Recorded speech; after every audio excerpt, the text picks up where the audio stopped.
Universo Épico no ar, e no programa de hoje nós vamos bater um papo, olha só, sobre um livro sensacional e diretamente de Recife. O Renan já está conectado aqui comigo. Tudo bem, Renan? Tudo certo, saudações a todo mundo que acompanha a gente aqui. E aí, Renan, como é que tá Recife? Tá gostoso o tempo aí? Olha, deu uma chuvadinha, viu? Esses dias deu uma chuvarada, mas antes estava um calor escaldante, que a gente não aguentava ficar sem ar-condicionado, sem ventilador na sala, pingando de suor. Bom, mas o Renan, ele não veio aqui no programa, gente, para falar sobre Recife, né? Ele veio para falar do livro dele, O Livro de Ouro da Juventude. Renan, então conta pra gente aí a sinopse do livro, do que se trata a sua história. Conto sim, Michel, mas antes só pegar o gancho que você deixou aí, não vim para falar de Recife, mas vim para falar do livro. Acaba que não dá nem para separar muito, né? Afinal de contas, O Livro de Ouro da Juventude é uma história que se passa aqui na capital pernambucana, na cidade que eu vivo, na cidade que eu cresci, na cidade que pretendo morrer também, por que não? E é uma história recifense, é um livro legitimamente pernambucano. Ele é contado através das nossas perspectivas, das nossas vivências aqui na capital. Então ele tem o nosso sotaque, ele está aqui transcrito, nossas expressões, nossas referências. É um livro que pernambucano pega, passa as páginas e consegue se imaginar falando aquelas falas dos personagens. Apesar disso, tenho que falar da história também, né? O diferencial do Livro de Ouro da Juventude. O que é que ele conta? O Livro de Ouro da Juventude fala a história de 7 amigos que estão naquela fase complicada de saindo da adolescência, chegando na vida adulta, terminando o ensino médio, e aí descobrindo as pessoas que eles vão ser a partir de agora, ou então que eles não podem ser, e por aí vai, né? Vão se ajustando. O livro começa com um grande mistério, com um evento que é o vandalismo. Vandalizam o carro do professor Carlos. O professor Carlos é um professor muito querido do colégio chamado Amas, onde esses 7 jovens eles estudam juntos. E é um professor, como eu te disse, ele é muito querido, muito carismático, ele está sempre presente nos alunos, e as pessoas não entendem por que aquilo aconteceu com o carro do professor. A vida escolar se escandaliza. E as suspeitas todas caem em cima de João Vitor. João Vitor, ele é conhecido como o grande marginal estudantil, o grande garoto problema do colégio, do Amas, e todas as suspeitas vão sobre ele. Ele nega, ele diz que não teve nada a ver com aquilo ali, que nem sabia que aquilo tinha acontecido e tudo mais, mas o colégio todo já faz esse julgamento, né, essa condenação. Acontece que João Vitor ele tem esses outros 6 amigos, fazendo um grupo de 7, que além de estudarem juntos no mesmo colégio, eles são vizinhos, eles são amigos de infância. E eles todos se unem num plano para blindar João Vitor desse julgamento, dessa condenação. E a partir daí, a gente vai destrinchando a personalidade, a história, os traumas e todas as vivências desses 7 personagens.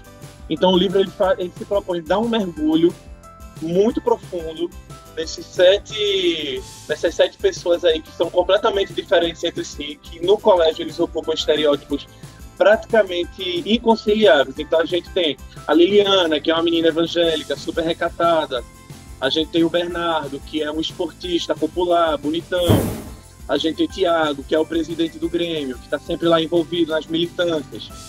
A gente tem a Anabel, que é uma moça que sai em coluna social, que está sempre nos eventos mais elegantes da cidade, exemplo da beleza e tudo mais. A gente tem a Isabel, que é a menina esquisita da turma, pequenininha, a que usa cabelo colorido, usa roupa preta. E a gente tem Danilo, que é o esquecido, que ele simplesmente está lá e as pessoas sequer lembram que ele está por lá. Então essas 7 pessoas, muito diferentes entre si, eles compartilham de uma amizade tão improvável que passa a ser invisível para as pessoas do colégio. As pessoas não percebem que eles são grandes amigos, eles não escondem a amizade, mas as pessoas simplesmente não percebem que eles têm essa amizade porque são pessoas tão diferentes entre si.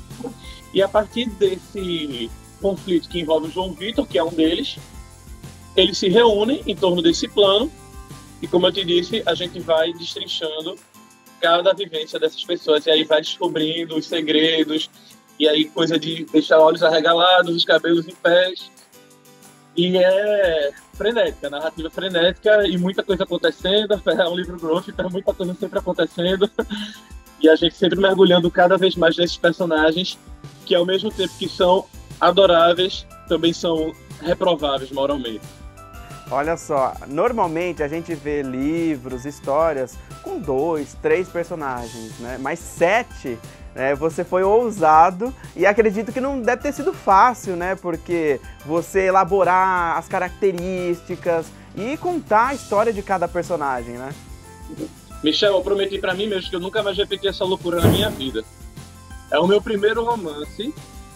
É um romance assim, vou pegar um pouco do retrospecto dele. Eu tive a ideia, hoje eu tô com 30 anos. A ideia dele surgiu quando eu tinha 18 anos.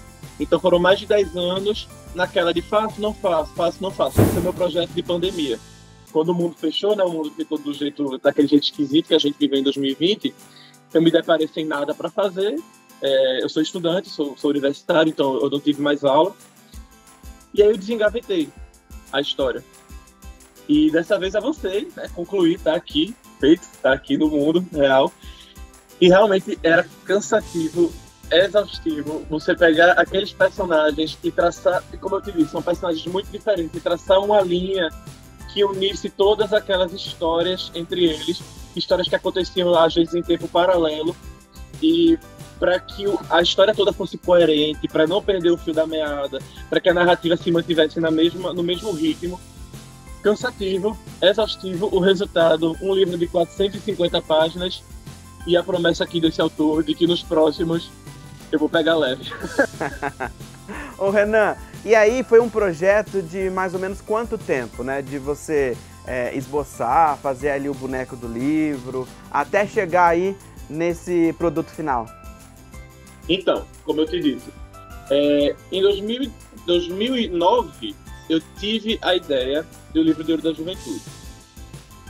E durante esse tempo, esses 10 anos, enfim, me tornando adulto também, né, assim como os outros personagens, e a vida foi me chamando para fazer outras coisas. E o livro ficou lá, engavetado e tudo mais. Quando veio a pandemia, em abril de 2020, para não surtar dentro de casa, comecei a escrever. Escrevi à mão mesmo, a caneta, escrevia o que vinha na minha cabeça e colocava no papel. E depois eu digitava. Então isso foi em abril de 2020. Uma grande amiga minha, que tinha tido o neném na época, ela estava em casa também, sem muita coisa para fazer além do cuidado do neném, ela começou a ler. E ela me encorajou muito. E aí eu comecei a dar áreas mais profissionais, mais sérios, né, para o projeto do Livro de Ouro da Juventude. Então, desde desse primeiro esboço, que foi de abril de 2020, até a impressão do boneco do livro, né, que o boneco é o protótipo do livro, foi até junho de 2021. Então foi um pouco mais de ano aí, trabalhando, escrevendo. Eu te digo que o último ponto final que eu coloquei nele foi em janeiro de 2021. Então o processo mais grosso de criação foi de abril de 2020 até janeiro de 2021. Aí depois vem as revisões, os polimentos, as leituras críticas, e a gente vai ouvindo as pessoas, as opiniões, vai dando aquelas ajustadas. Então, eu te digo assim, a data mesmo que o livro ficou finalizado, que é isso que as pessoas têm em mão, que estão comprando, estão lendo, foi junho de 2021. E aí todo esse trabalho que você já adiantou pra gente, né, de colocar ali todas as suas características do seu estado, da sua cidade, e manter também sotaque, todo o regionalismo, isso é um trabalho que foi fácil para você, né? Mas pensando agora no público que vai ler, né? Que você vai quebrar a barreira do seu estado, né? E levar o livro para o Brasil todo. Qual é a expectativa? Olha, a minha expectativa é que a pessoa de fora que estiver lendo, né? A pessoa de fora de Pernambuco, de fora do Nordeste, que está um pouco mais afastado das nossas referências e tudo mais, é que descubra um mundo para além daquele que lhe cerca. Então, assim, Recife, o Nordeste em si, no geral, ele costuma ser muito representado como se fosse um parque de diversões na arte em geral. Então, não se olha para cá como uma cidade de verdade, com problemas de verdade, com tramas complexas, né? A gente vê muito assim, o cinema, claro, o cinema recifense ele estava muito, muito em voga. Mas em outras artes a gente não consegue ver essa penetração, seja na música, seja até mesmo na literatura, no teatro. na televisão, sobretudo, a gente vê pouca coisa que retrata, que busque retratar aqui como uma cidade de verdade, como pessoas com seus dilemas cotidianos, né? Então, a minha expectativa é que a pessoa que, ao pegar esse livro, é ver que o nosso Oxente, ele não é somente uma coisinha fofa, mas ele é algo que está aqui no nosso dia a dia. É uma coisa que fala sobre a nossa gente, que reflete pessoas de verdade, com dilemas reais, né? E que não é só uma característica excêntrica, vamos dizer assim. É o dia a dia, é a rotina, é o cotidiano. Então, talvez sim, talvez não.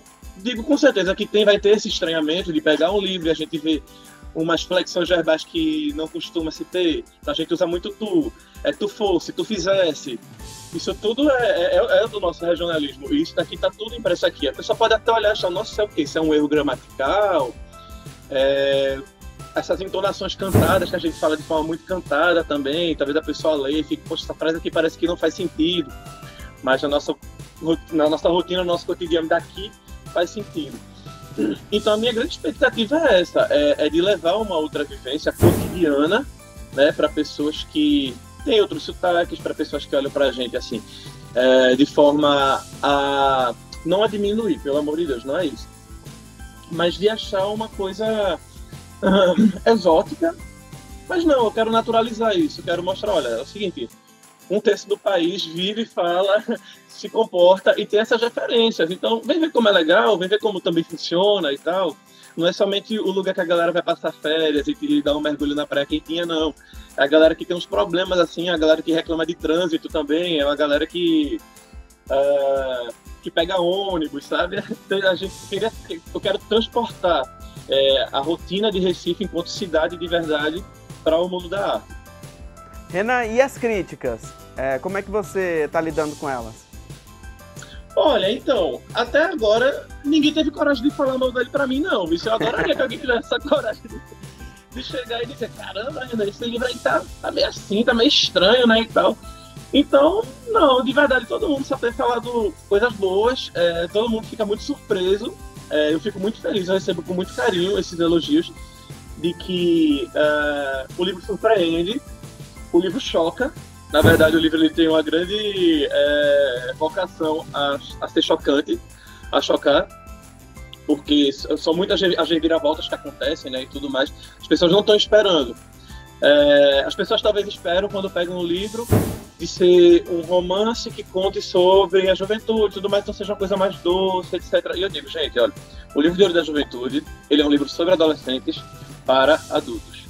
Ele não é um livro leve, ele é um livro que pode engatilhar pessoas, sim, a gente trabalha temas sensíveis e tudo mais, porque o compromisso dele foi pegar a vida real, né, e a vida crua, digamos assim, e jogar nesse período da vida que não é lá tão adocicado quanto a maioria das artes faz a gente acreditar, né, tenta nos convencer.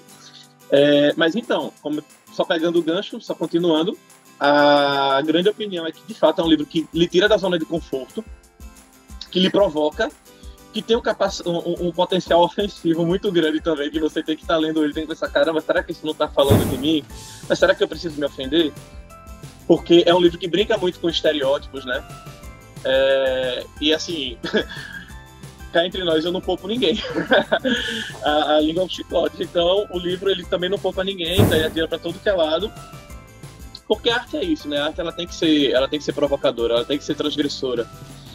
E, então, para reforçar mais uma vez, a crítica vem toda nesse sentido. A crítica positiva, eu levo isso como lado positivo. De ser uma história que choca, uma história que lhe deixa atônito em vários momentos, e que ela parece estar lhe levando para um canto, mas quando você menos espera, ela lhe puxa para outro, completamente oposto. Esses personagens, eles são baseados em amigos, em pessoas que você já conheceu ou não? É tudo criação livre, não é nada, ninguém próximo a mim?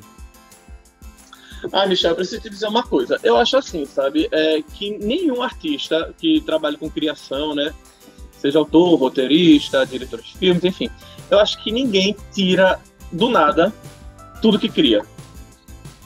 compositor de música e tal. Eu acho que a gente sempre tem uma inspiração, nem que seja a nossa vida, o nosso cotidiano, as pessoas que nos cercam, as nossas experiências. Então, eu te digo assim, os personagens eles são inspirados em alguém, pontualmente, especificamente, se você me pedir para apontar em quem ele é inspirado, eu não vou conseguir dizer. Mas aí pessoas viram e dizem, eu vi semelhança, pessoas, amigos próximos, já no caso, pessoas que estão mais juntos de mim. Eu vi semelhança de fulano com fulano. Será que é? Eu nego até a morte. Mas assim, no inconsciente da gente, quando a gente está nesse processo de criação, a gente acaba colocando, né? A gente acaba imprimindo as nossas experiências, as nossas vivências, as pessoas que nos cercam. Tá aqui, não com o mesmo nome, não com a mesma aparência, não com a mesma idade, mas está aqui, de todo jeito.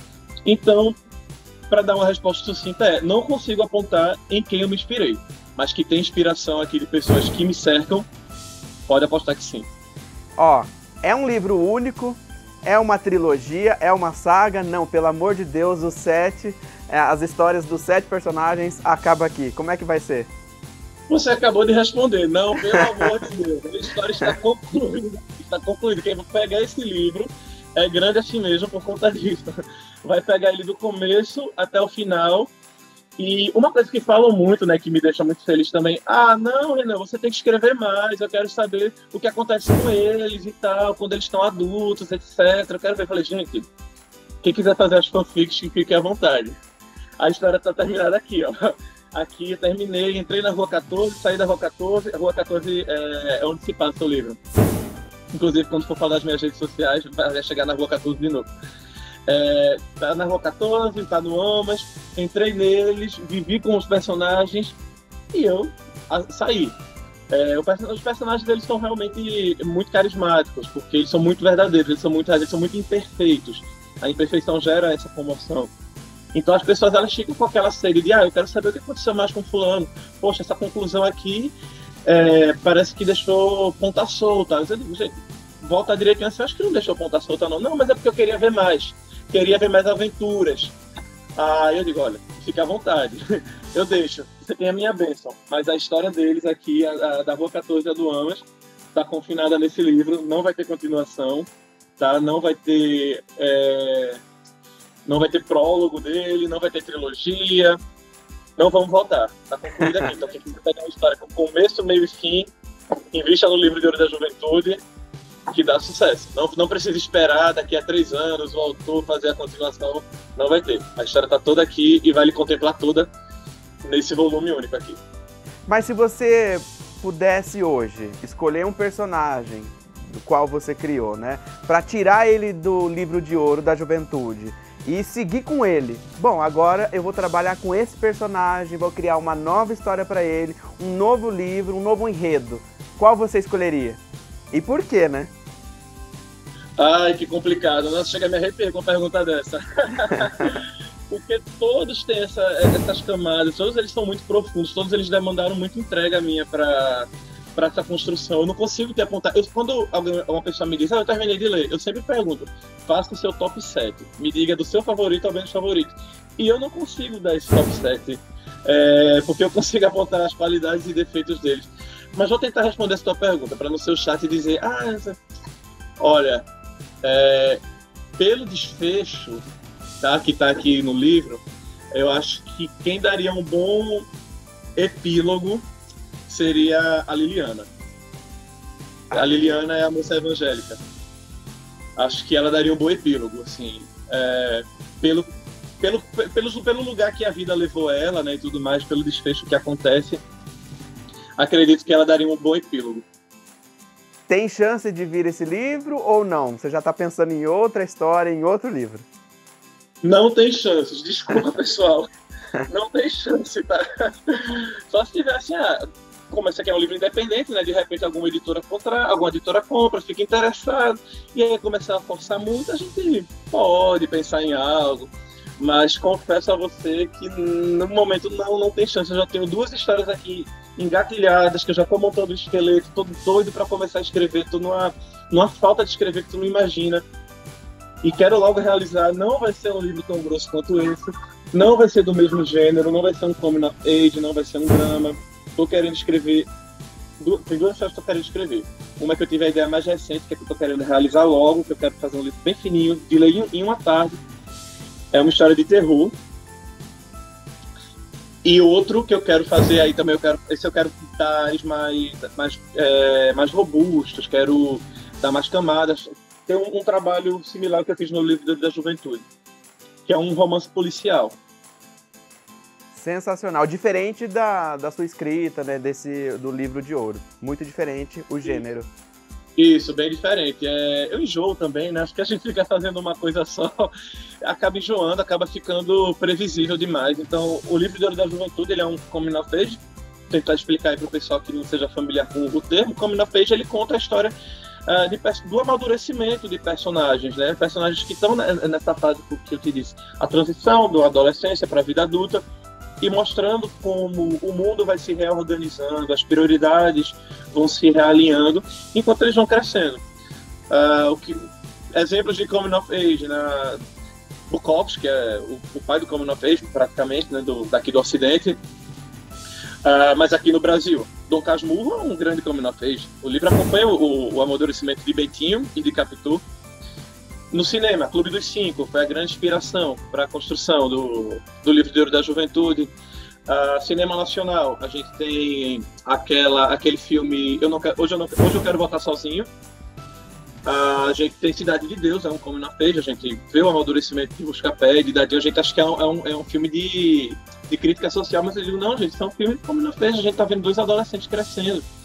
O contexto deles, né, social e tudo altera, mas a gente está vendo o amadurecimento deles e como cada um vai para um lado, a partir de suas escolhas, né, de suas vivências e tudo mais. Confissões de um Adolescente, um clássico que passava na TV Cultura, com Débora Seco, um coming of age, suco de coming of age. Muito bom. Agora, Renan, para a gente finalizar, porque a produção já está apontando aqui que a gente já está quase estourando o nosso tempo, o pessoal de casa que se interessou pelo livro, o livro de ouro da juventude, e aí, né? Por que eles têm que ler o livro e como faz para te encontrar? Vamos lá, o pessoal que está em casa tem que ler o livro de ouro da juventude para sair da zona de conforto, para dar uma chance para a literatura nacional, para a literatura independente, para a literatura que se desenvolve fora do eixo Rio-São Paulo, do eixo Centro-Sul, e mostrar o nosso cotidiano, as nossas vivências, né? Se integrar um pouco mais assim, enquanto país, né? Enquanto pessoas que compartilham referências, mas tem algumas referências aqui e acolá que a gente vai adquirindo. Mas para além desse apelo regional, tem que ler o livro de ouro da juventude, porque é uma história que se passa aqui, que não deixa nada a dever para essas séries que a gente assiste nos serviços de streaming. É uma história que lhe prende muito, apesar de ser um livro grosso. Eu sempre recebo que, nossa, eu não conseguia parar de ler, porque de fato é um ritmo frenético. E todo mundo diz que daria uma boa série, então acho que quem gosta das séries aí também devia dar uma chance para ele. E para descobrir quem foi que vandalizou o carro do professor Carlos, né? Porque se não foi João Vitor, se ele diz que não foi, por que foi que fizeram isso? Quem foi que fez isso? Que plano é esse? Por que esses amigos acreditam tanto na palavra dele? E aí vamos entender, vamos desvendar esse mistério e os outros mistérios que estão por fora, né? Quem é a menina que é abandonada lá nas margens da BR-101, desacordada? Como é que vai ser a eleição do Grêmio, dessa primeira vez com um opositor que antes não tinha? E vamos desvendar, né, assim, esses mistérios, esses conflitos que estão colocados. Para adquirir, você pode adquirir a versão física, esse livro aqui lindo, de letras douradas, na lombar também, que vem junto com esse marcador de texto. Lá na Amazon. Está anunciado na Amazon, ele é uma produção independente, então não está em livrarias, é só comigo mesmo. Na Amazon, no caso. Ou, se você quer ler a versão mais em conta, que é a versão digital, também está na Amazon e está disponível no serviço do Kindle Unlimited. Então, para assinantes, a leitura está gratuita no Kindle Unlimited, ou você pode comprar o e-book lá, também está mais em conta. Mas, assim, entre nós, eu acho tão mais bonito, rapaz, esse livro físico aqui, olha essas letras. Ficou bonito. O Instagram profissional é rua14, 14 numeral, .rv, minhas iniciais. Então é só seguir e cobrar ele lá a história da Liliana. Do Vitor, do Danilo, da Isabel, lá mesmo. Pode xingar o autor adora ser xingado, dizer como é que você faz isso com o meu personagem. Não fui eu, a escolha foi dele. Só escrevi, só contei. Valeu, Renan. Obrigado, Michel. E olha só, a gente vai para um rápido intervalo e no próximo bloco tem muito mais.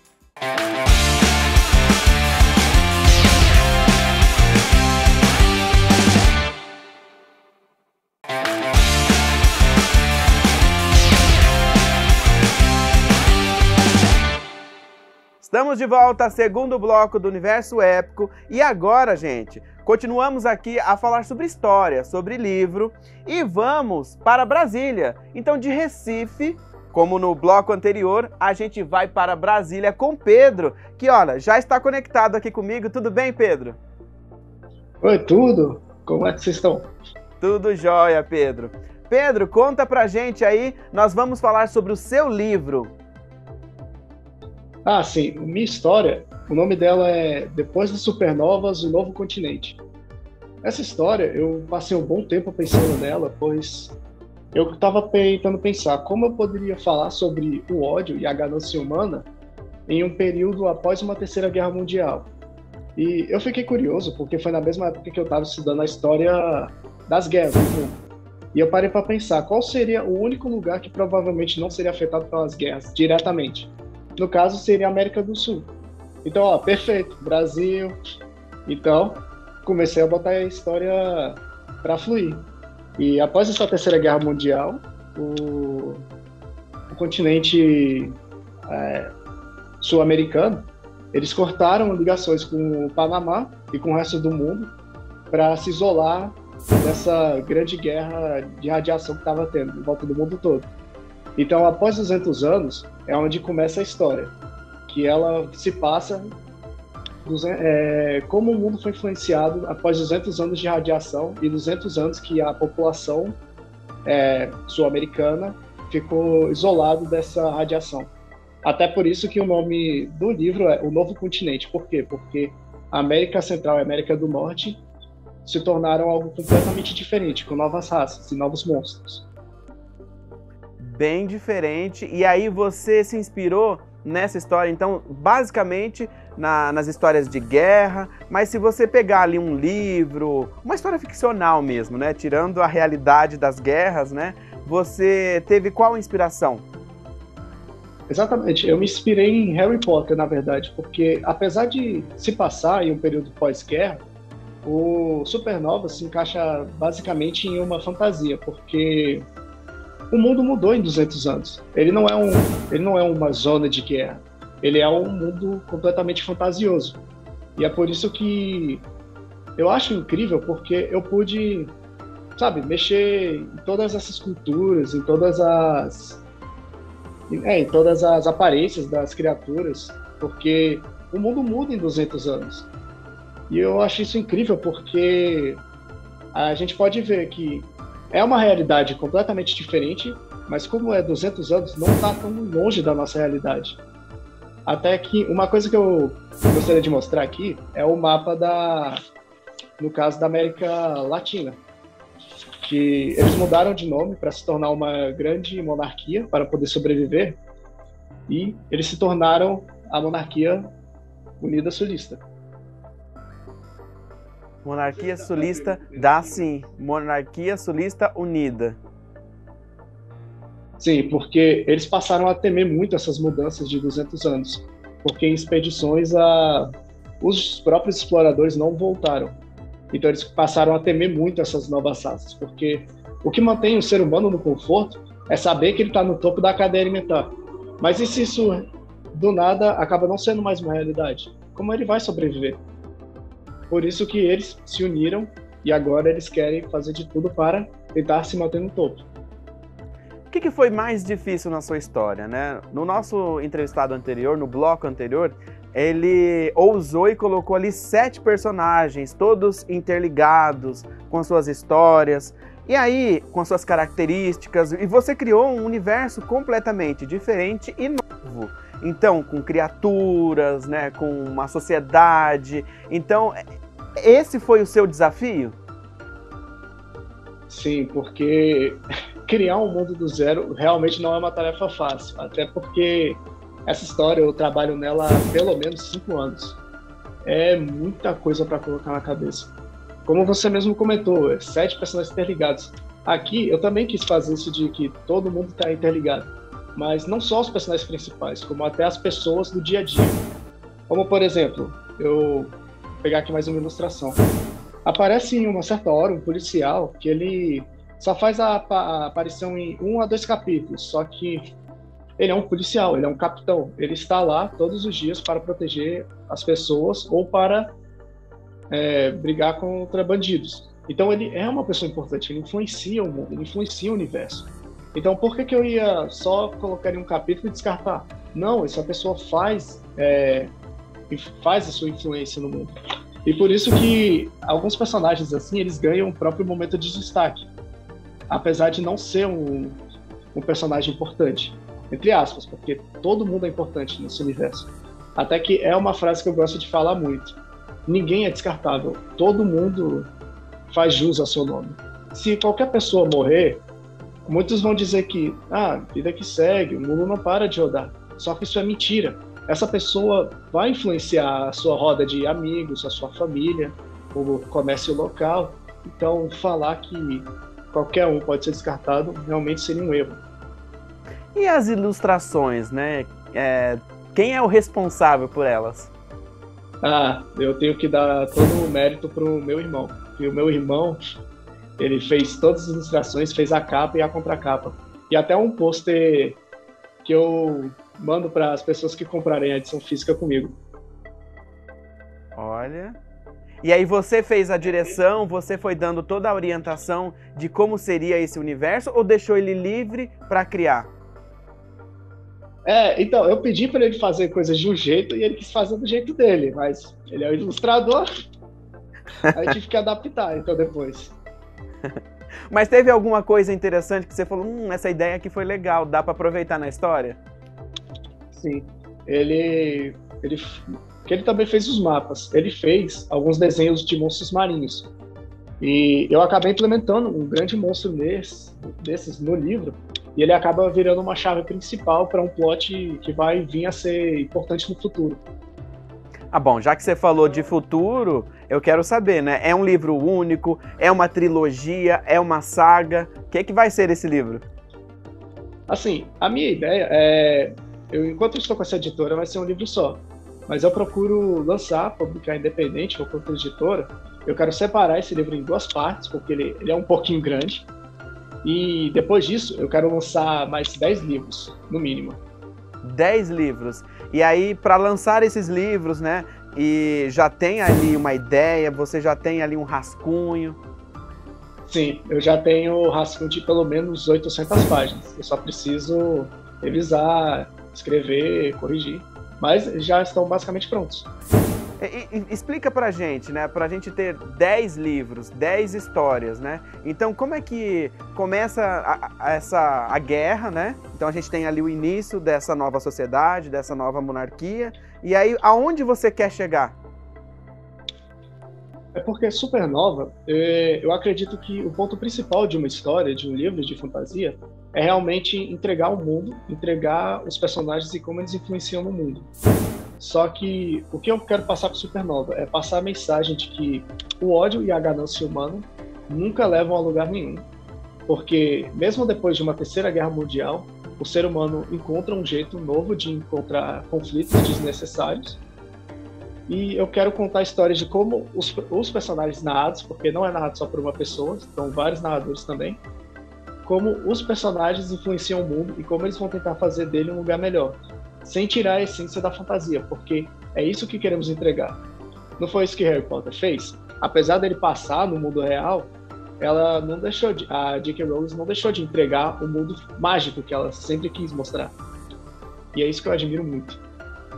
E aí, pra gente acompanhar essa história, né? Quem já está acompanhando, quem já leu, quais foram as críticas que você recebeu?